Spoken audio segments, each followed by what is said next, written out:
This mother had a feeling that it finally paid off. Look at today's story to see what she did to help her baby recover when doctors couldn't find a solution. When these parents had their second child, they were very happy, but they did not know that their lives would be turned upside down within a few months. In 2013, Stephanie Smith, her husband, and 6-year-old daughter were about to meet the new family member. They were going to have a child and were excited. Like all pregnant mothers, Stephanie expected her child to be born healthy, and so it was. He had been given the name Isaiah and was born healthy. However, after 3 months, this little boy's health changed. The baby had developed a mild rash. At first, the parents did not give it importance. They took the baby to the doctor, and he suggested that they use a low-dose steroid cream without a prescription since he had been diagnosed with eczema. According to the doctor, the cream would be a remedy for his skin problem, and for a short period of time, the cream helped. The rash improved, but his parents had no idea what was coming next. This would be the beginning of a horrible nightmare. Stephanie was unaware that putting the steroid cream on her 3-month-old baby was going to get their lives out of control.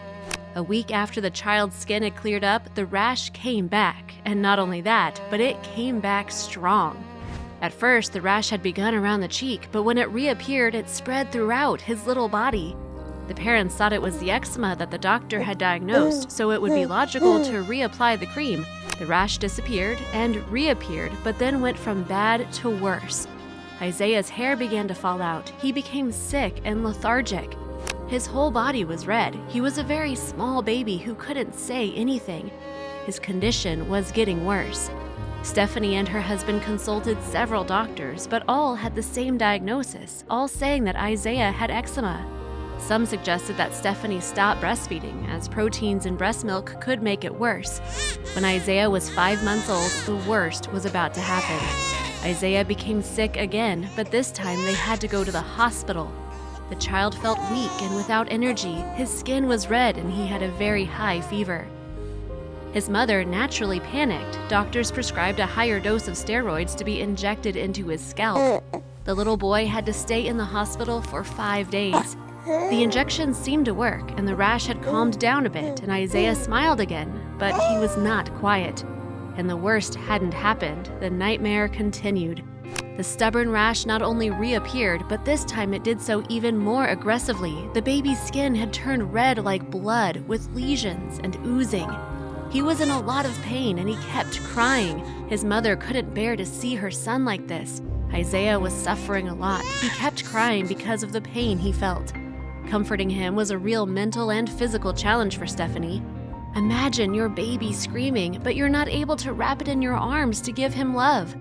Not that Stephanie didn't want to hug her baby, but she couldn't do it for his sake. His skin had become fragile. Every time his skin was touched, blisters came out. This mother could not even hug her baby. Isaiah's skin melted as if falling. Seeing her baby hurt like this is something no mother should experience. Instead of being wrapped in Stephanie's arms, Isaiah was wrapped in layers and layers of surgical gauze, and the only consolation she could offer her baby was to do the unthinkable. They wrapped him in surgical gauze and put a blanket on him, then put him in his bathtub, put him in the sink, and let warm water run over him every night. Anyone who saw this strange image without knowing the reason behind it would wonder if this was dangerous for the baby. It was a very unconventional method, but the water helped a little to comfort the rash of his body, and his mother did not separate from him. But he still had a lot of pain and cried a lot. Any mother who saw her son like that would break down and cry. And so did Stephanie, crying because she felt powerless, so helpless that she almost lost hope and gave up.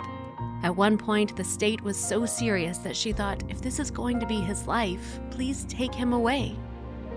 Isaiah always had to be wrapped in gauze, and everywhere they went, people assumed he had suffered a fire accident. He seemed to have third-degree burns all over his body. People also thought that Stephanie and her husband had done something cruel to him. This led the family to be confined to home for almost a year. Stephanie was tired of being watched and was unwilling to answer questions from strangers who were too nosy. Isaiah's skin had become so sensitive that the family also became isolated from their relatives and friends. They couldn't risk Isaiah getting any kind of infection. It was hard for them, but it was what had to be done for their son. But when Isaiah's state went further, his parents were unwilling to surrender. Stephanie and her husband went online and investigated on their own. As a mother, she knew there was something that could help him recover. She had not given up hope and believed that this hellish nightmare should not be his life forever. The couple finally stumbled upon itson.org, a forum on topical steroids. The site had information on side effects on how skin conditions can get worse by stopping using them. The site also showed some photos of other children with the same red skin. Finding this information and these images confirmed what Stephanie had to do. Instead of applying more cream to Isaiah's body, Stephanie did what her instinct had told her all along. She stopped using it because it was clear it was only getting worse. Then she began experimenting with her own homeopathic balms. Stephanie had fought in the past and bought a book on the subject. She experimented with oils and bases and tested them on small spots on her son's skin.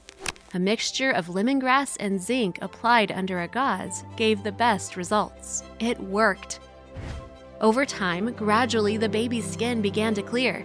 The boy even recognized the healing qualities of the balm and often began to point out where his mother kept it.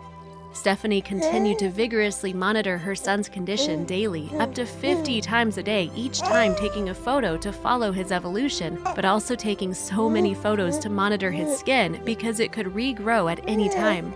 She used her own homeopathic balm for 10 months, and guess what? The condition of his skin dramatically improved. The rash became less and less visible, and his skin had finally become soft and clear.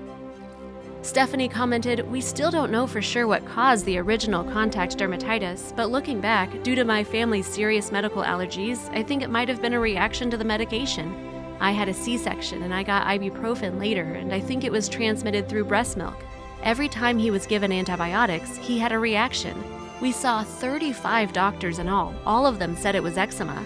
I want to show you all the pictures where you see how Isaiah's skin has healed. Now he has no allergies and nothing happens to him if you are around someone wearing perfume. I can reuse deodorant and wash my hair with scented shampoo. He is like any other child. He talks, runs everywhere, and gets into everything, helps me in the house. He has a very sweet spirit." Thanks to his mother's instincts, Isaiah is now healthy and developing. He can finally be a happy child, and his mother has never been more grateful to see him like this. Now you can kiss him and hug him every second of every day to make up for lost time. What would you do if something like this happened to you? I'm curious to know.